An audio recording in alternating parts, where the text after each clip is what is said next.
En este video vamos a hacer algo que no está en ningún otro video, porque en todos lados te dicen esto se resuelve así, aplicamos la fórmula, pero en ningún video te explican y te dicen por qué tenés que estudiar. ¿Por qué tenés que estudiar matemática? En este video en particular, si vos sos estudiante de ingeniería o algo parecido, vas a encontrar motivos para estudiar matemática. Sí, toda la matemática para ingeniería. Eso vamos a ver en este video, razones para estudiar. Nada de estudiar porque sí. El sistema te obliga a estudiar porque sí, pero no te da motivos. ¿Por qué te tenés que sentar a estudiar? ¿Por qué tenés que resolver todos los ejercicios que te dicen? ¿Para qué te va a servir? Bueno, eso es lo que vamos a hacer en este video. Tratar de tirar motivos para sentarte a estudiar. Si no querés estudiar sentado, querés estudiar parado, estudia parado. Si querés estudiar caminando, también puedes estudiar caminando. También se puede hacer. Estudiar de cualquier manera, pero estudia. Vamos a ver eso, motivos. Así que si te interesa eso, quédate al otro lado.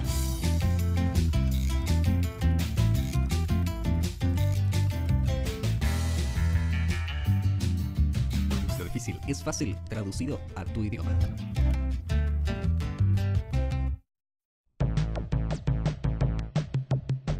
Bien, arrancamos. Va a ser bien rápido, no voy a ir muy despacio, vamos a ir bien rápido. Primero, matemática A. En Argentina, en la UNLP, Universidad Nacional de La Plata, la primera matemática es matemática A. ¿Y qué se aprende en matemática A con estos dos libritos? Bueno, lo que se aprende es el concepto de función numérica, ¿sí? Funciones algebraicas. Una función es una relación entre dos o más variables. ¿Está bien? Y de ahí podés armar funciones de una o más variables. Y aprendes a analizarlas, a estudiarlas, a encontrar su curva, a estudiar cómo funcionan, cómo crecen, cómo decrecen. ¿Para qué te sirven las funciones? En la realidad, en física o en ingeniería, todo el tiempo querés relacionar magnitudes. Por ejemplo, relacionar magnitudes, qué sé yo, temperatura, presión, humedad, tiempo, voltaje, tensión, todas las magnitudes que se te ocurren por la cabeza, longitud de onda, un montón de cosas de física, un montón de cosas de la realidad. A veces esas cosas son difíciles de medir, a veces no importa. Cuestión que en matemática aprendes a armar estructuras que se llaman funciones que relacionan variables. ¿Está bien? Entonces encontrás una expresión que relaciona esas variables. Esto es maravilloso. Pero ¿sabes dónde está el corazón de matemática A, de la primera matemática? El corazón está en la derivada. Aprendes el concepto de derivada. Y eso te sirve para saber cómo crece o decrece la función. ¿Sí? Eso es muy interesante. Bueno, ahí te dejo matemática. Vamos con matemática B. Matemática B, la segunda matemática. Esta matemática es una de las más... es genial. Acá aprendes cálculo, en serio. Acá aprendes el concepto de integral. ¿Está bien? Cuando vos conocés, sabés lo que es una función de una variable o de más de una variable, te interesa, por alguna razón, que no te dicen, pero te lo voy a decir ahora, calcular el área bajo esa curva, en el intervalo que vos quieras. ¿Y ese área, para qué me sirve? ¿Por qué tengo que calcular un área? Bueno, cuando la función es de dos variables, por ejemplo, y la curva no es una curva, sino es una superficie, la integral se transforma en un integral doble. Y el integral doble no representa un área, sino que representa un volumen. ¡Wow! Tremendo. Sí, aparecen integrales triples también. O sea, un integral triple, sí, un integral de algo. Se usan los diferenciales, aprendes el concepto de diferencial también. Bueno, matemática B está genial porque el concepto de integral lo usás en la realidad en muchas cosas. Por ejemplo, en circuitos eléctricos, si vos querés calcular la energía que se desarrolla en un componente, tenés que integrar la curva de la potencia, por ejemplo, donde la potencia es una función del tiempo. En estadística y probabilidades, por ejemplo, se usa la integral para calcular la probabilidad de que una variable aleatoria esté entre un valor y otro. Eso lo vimos en el video que está acá arriba. En ese video vimos el concepto de variable aleatoria. O sea que integrar una función me dice una probabilidad. Sí, si esa función es una densidad de probabilidad. No importa, pero tenés que integrar. Y está genial. Después aparece la integral como herramienta para calcular volúmenes. Sí, aprendes a calcular volúmenes con integrales. Aprendes a calcular la masa de una pieza, ¿sí? Conociendo la densidad de masa de esa pieza. Integrando esa función en el volumen del cuerpo, puedes encontrar qué masa tiene ese cuerpo. Es muy interesante el tema de la integral. Ni hablar de un montón de otras cosas que no me acuerdo ahora. Por ejemplo, cuando vos trabajás con funciones vectoriales y te integrás, encontrás un montón de cosas relacionadas con el comportamiento de los campos vectoriales. Un campo vectorial puede ser, por ejemplo, el viento en función de la posición espacial. En cada punto del espacio hay una cantidad de viento que tiene una dirección y tiene un sentido.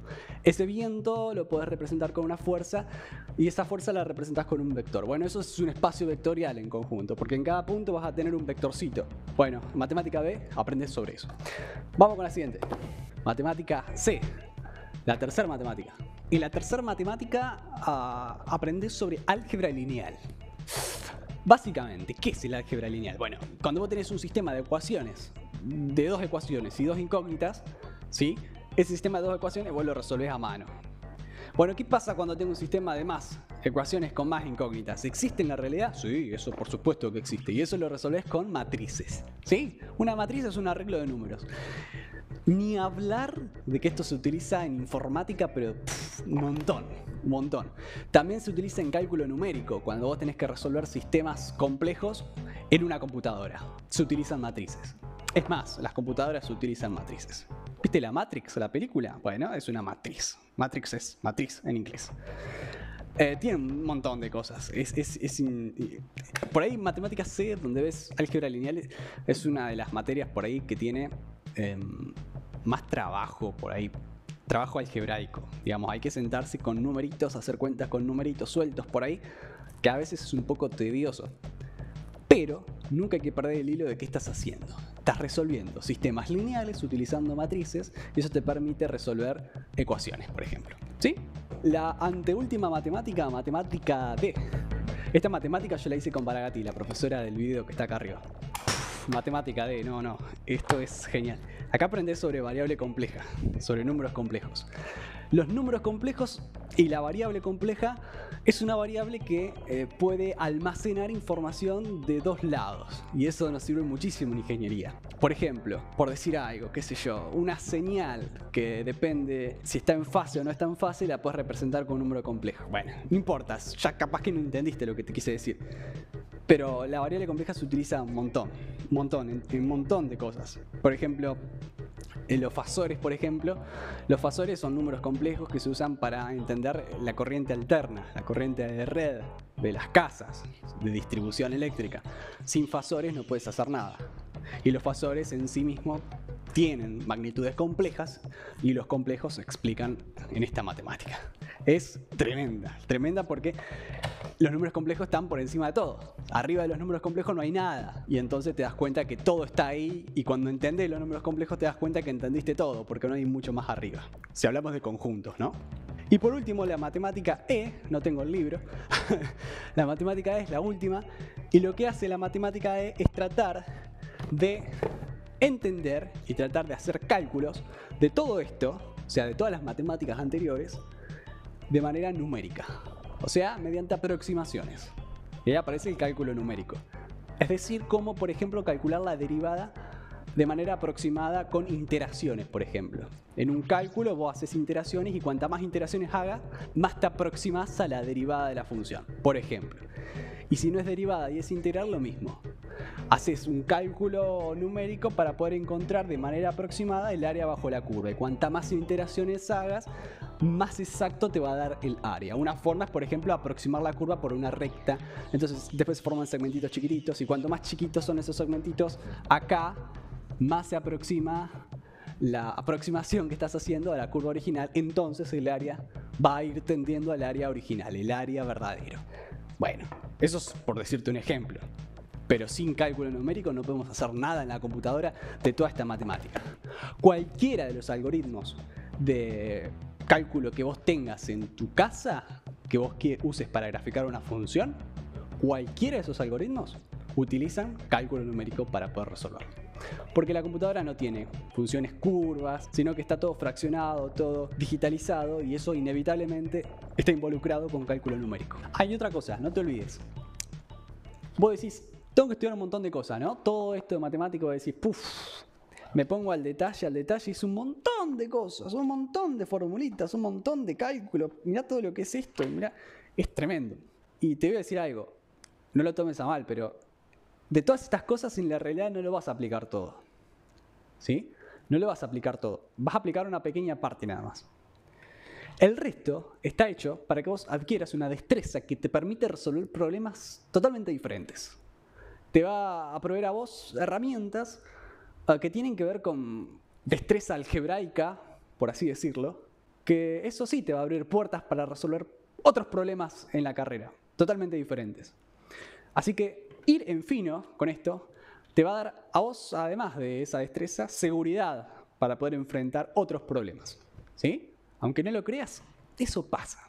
Así que metele para adelante, metete estudiando cada uno de los detalles. Y otra cosa, trata de estudiar usando libros, ¿sí?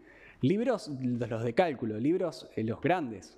Porque esos libros grandes te explican a vos detalle a detalle las cosas. Porque si vos vas con los apuntes que te dan en tu materia, o sea, los que te da tu profesor, generalmente están muy resumidos. Y las explicaciones esas cuestan mucho trabajo.